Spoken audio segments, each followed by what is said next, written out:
one. This is Paris Debono of the Fortune Teller shop.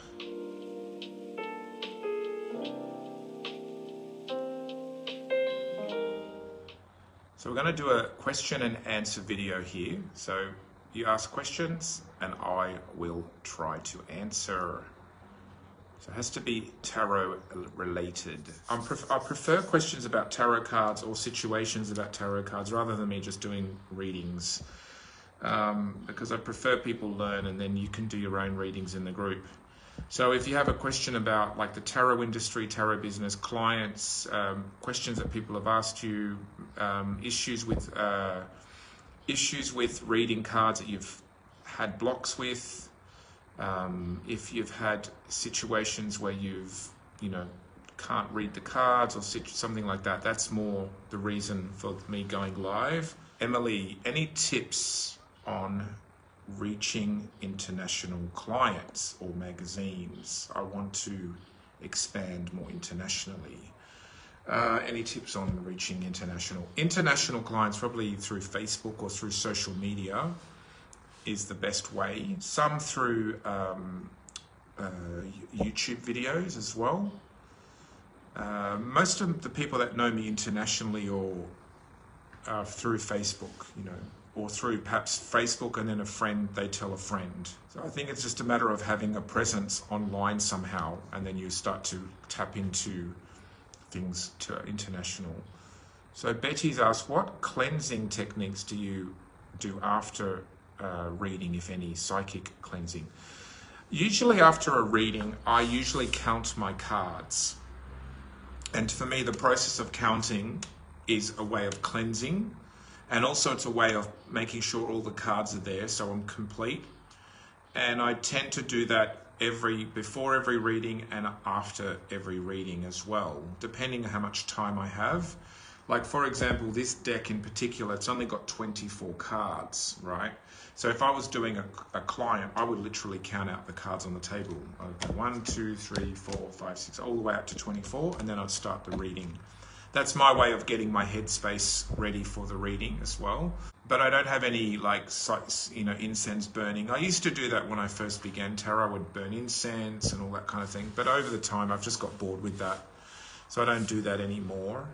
I just make sure that the client's seated, they're comfortable, I'm comfortable, and then we get going. And at the end, if I happen to have a negative client, I just think that the client's negative, so it's not nothing to do with me. If they've got a bad issue or if they're having a bad life or something, that's their karmic, thing to work with. It's not up to me to fix it, or it's not put on me. If I have one that's particularly bad, like a few months ago, I did have a guy who was kind of like bossy and trying to dominate me, and I sort of had a bit of a conflict with him or a confrontation with him. But I knew that was his stuff, because before he came into my space, I was calm and fine. So he came in, brought a lot of drama, which was all his drama. And so I knew that even though he was negative and he was saying stuff towards me that was condescending, I could see that it was his stuff. So I didn't take it on. I could just see it was him acting out, and that's why his life was a mess. And I told him that. I said, the way you're acting with me is the reason why your life's a mess, because you're just very arrogant, you're rude, you're dominating. That's why women don't want to be with you, because you're just really dominating, and you're paying me to tell you this, and it's up to you if you want to hear it or not, but you're paying me and I'm giving you your money's worth. So,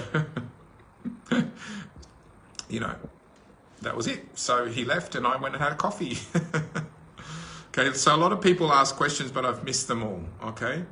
I've noticed feeling drained after a reading, Betty. Betty says she's noticed she's feeling drained after a reading. Now, I've said this before in maybe one of the other videos or even online, something like that, but when you feel drained in a reading, after a reading, during a reading, it's usually because the reader, are fighting with the reading somehow.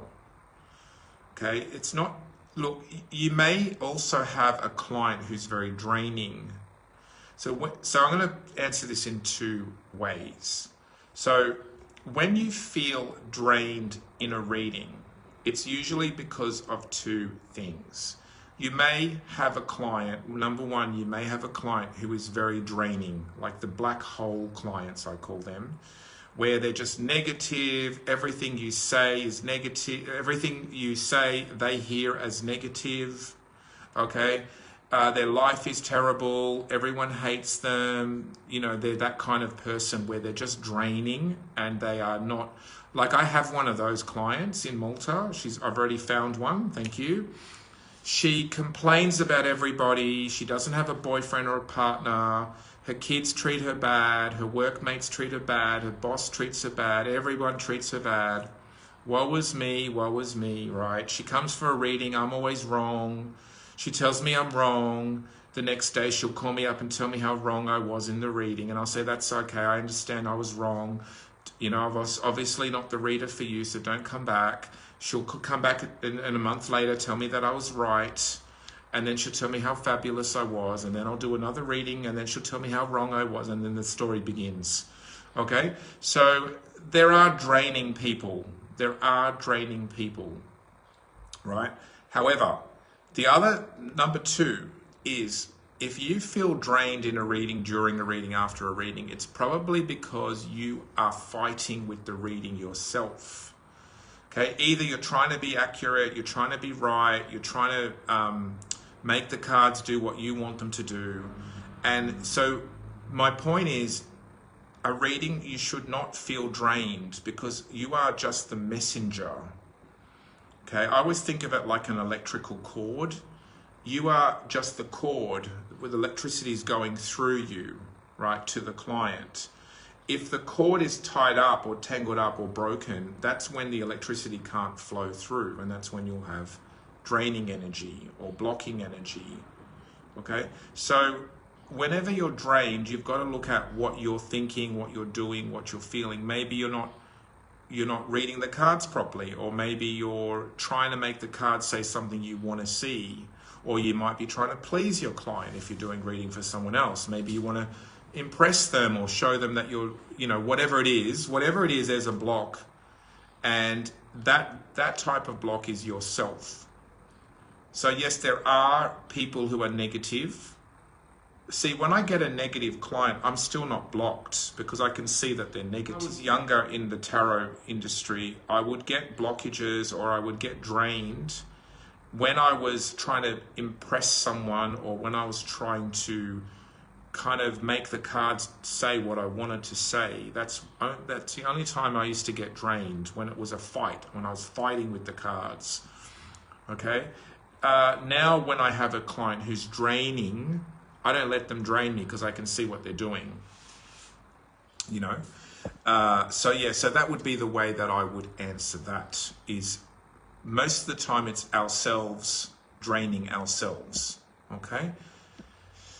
Okay, Betty says, you just described what I'm doing to myself. Yeah, so once you learn that the card, to let the cards speak, and if you let them speak, you won't be drained. The other thing is, I would say to people is, you have to love every card, even the cards that are bad. So you don't fight with your deck. See, if you're doing a reading for someone and you have the death card, or if you have like a difficult card, you've got to accept that card just as much as you accept a beautiful, lovely card. You've got to love them all because they're all part of the language of the deck. It's like if you think of the alphabet, right? You can't hate one of the letters. Imagine if you hated the letter W. You hate the letter W. You don't want to use that letter. You don't like it. Imagine how draining it would be to speak, because you're resisting it, yeah? See, if you were trying to talk to someone and you hated the letter W and you tried to talk, you would have to think of every word and you wouldn't be able to use the word W, the letter W, which would be very draining. So I think of the cards like the alphabet, like every card is a letter, and we should love them all and use them all, and without avoiding them. Okay. Sana, thank you. I usually record my readings to see how cards react, your advice of not fighting with the cards helps a lot. Yeah.